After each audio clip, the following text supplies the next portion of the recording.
Nature మంత్ర BP sugar thyroid reversal nature మంత్రతో సాధ్యం. Just waiting. Waiting is over after a few hours. And what is your next one, sir, with Rajamouli garu? అంటే నేను ఇండివిజువల్గా stories రాస్తున్నాను నేనండి. Several projects I mean to.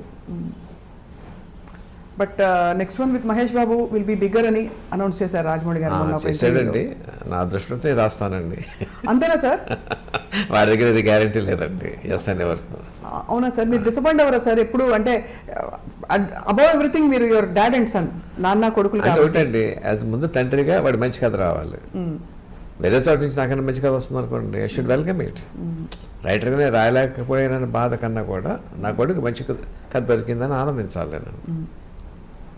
ఎప్పుడు వచ్చే డౌటే సార్, మిమ్మల్ని అడిగారు కూడా చాలామంది, విజేంద్ర ప్రసాద్ గారే ఎక్కువ సినిమాలు ఎందుకు తీయరండి డైరెక్ట్ చేయడం, మీరే కథకులు అయినప్పుడు మరి మీరు అనుకున్న కథని పేపర్ మీద పెట్టి డైరెక్ట్ చేస్తే ఇంకా పెద్ద పెద్ద ప్రాజెక్ట్. అది కాదండి,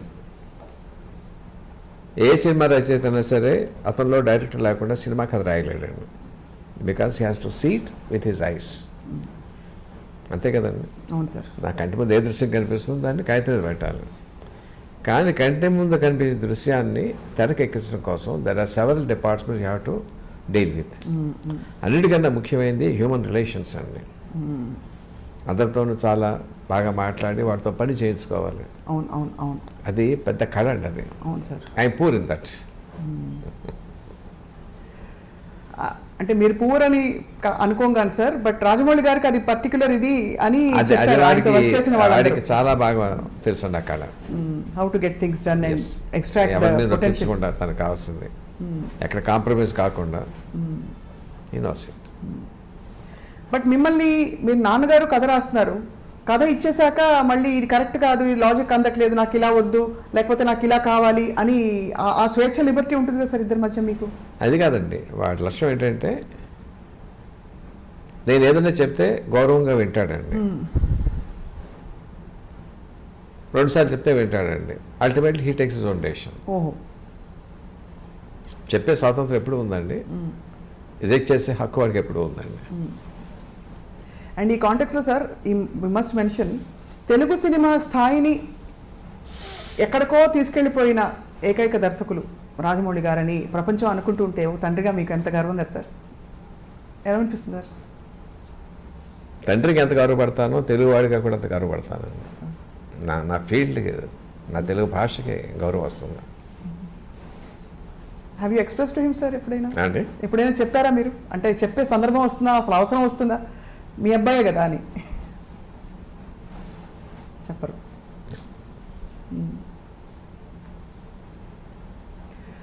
but we are all curious sir to see RRR అనే ఒక మ్యాగ్నమ్ ఓపస్. అసలు ఇట్ వోంట్ డిసప్పాయింట్ యూ, అంతవరకు చెప్తాను నేను. It won't disappoint sir. And also where does Ajay Devgan గారు కమింగ్ సార్? ఇది అడిగేయచ్చా? సినిమా చూసే ముందే. క్యామియో రోల్ అండి. It's a cameo role, very important but cameo role. He is the one who inspires Ram Charan. We are waiting to see more Bajrangi Bhaijans. We are waiting to see more RRR, Bahubali. ఇంకా చెప్పక్కర్లేదు sir వర్షాల. మీరు మీ కథలు అలా తెర మీదకి వచ్చి it should also guide the coming generations అని మేము చాలా ఎదురు చూస్తున్నాం సార్ మీ కథల కోసం. ఇందులో ఒక పాయింట్ చెప్పడం మర్చిపోయానండి. సినిమా అంతా అయిపోయిన తర్వాత RR కోసం కంపోజ్ చేశాడు కీరవాడిని, జనని పాట అండి. ఇంటికి వచ్చేసరికి రాయమౌళి గదిలోంచి వినిపిస్తుంది. ఏంట్రా పాట అన్నాను నేను. తీసుకొచ్చి ఇలాగ ఆన్ చేశాడండి.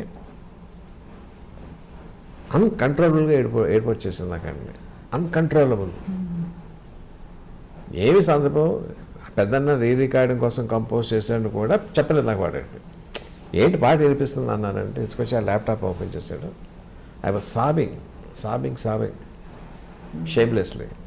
నాకు తెలియదండి ఎందుకంత ఇది వచ్చిందో. అంటే ఏంటంటే అది పేట్రియాటిజం అలాగా తీసుకొచ్చిందండి. I'm sure same emotion audience will feel in the theatre. That says a lot sir. మీరు అంతగా మీరు క్రియేట్ చేస్తుందే మీరు అంత మూవ్ అయిపోయారంటే I'm swear and it's a truth. అసలు ఎందుకు చేసాడో నాకు చెప్పలేదండి ఆయన. పాట అయిన తర్వాత చెప్పాడు రికార్డింగ్ కోసం పెద్దని చేసాడండి. నా సినిమాలో అని కూడా నాకు తెలియదండి.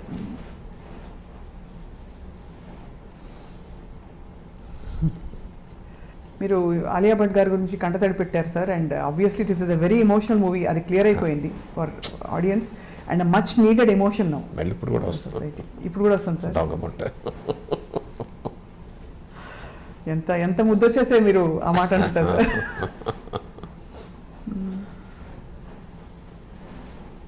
సార్ మీరు దేశభక్తులు అనగానే మీకు గుర్తొచ్చే మొదటి 2 పేర్లు ఎవరు సార్? అంటే జనరల్గా మన దేశంలో దేశభక్తులు లేక అంటే మన హిస్టారికల్ టైంలోకి వెళ్తే ఛత్రపతి శివాజీ, రాణా ప్రతాప్, మహారాజా రంజిత్ సింగ్, ఝాన్సీ లక్ష్మీబాయి, ఎవరి పేరున్నా రోమాంచితం అవుతుంది. అవునా సార్? అసలు అలా స్పందించగలగడమే గొప్ప ఇది సార్, మీకు అదృష్టం సార్. సో కీరవాణి గారి మ్యూజిక్ అయితే ఇంకా చెప్పక్కర్లేదు మనం.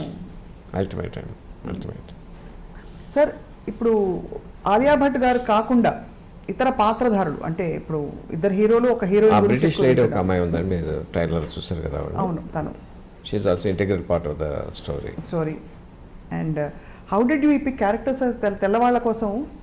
అంటే బ్రిటిష్ కాలం నాటి అంటే వాడు రూల్ చేస్తున్నప్పుడు వాడు లేకుండా కథ ఎలా ఊహిస్తాం? లేదు, అది కాదు సార్. హౌ డిడ్ యూ పిక్ అంటే ఆ నటులు ఎలా దొరికారని, అంటే కాస్టింగ్ డైరెక్టర్స్ వాళ్ళు తీసుకొస్తారండి. ఆ అమ్మాయి కూడా చాలా బాగుందండి, చాలా హోమ్లీ అండ్ లవ్లీ.